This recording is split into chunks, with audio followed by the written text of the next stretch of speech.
Have you ever taken a walk across the street and observed these construction workers welding something? And have you thought to yourself what exactly they're doing? So let's get at the basics. Welding basically works by joining two materials together without a separate binder material.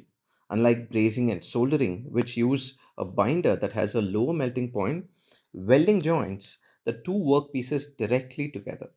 Understanding this difference is key to understanding welding and why it's preferred for a durable, long lasting construction.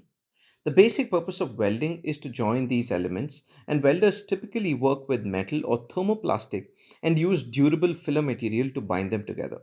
It is used to create many modern constructions in our world, such as skyscrapers, cars, ships, and airplanes. In the past, builders have used other methods of joining metal workpieces, like soldering, brazing, and riveting, are all alternatives to welding.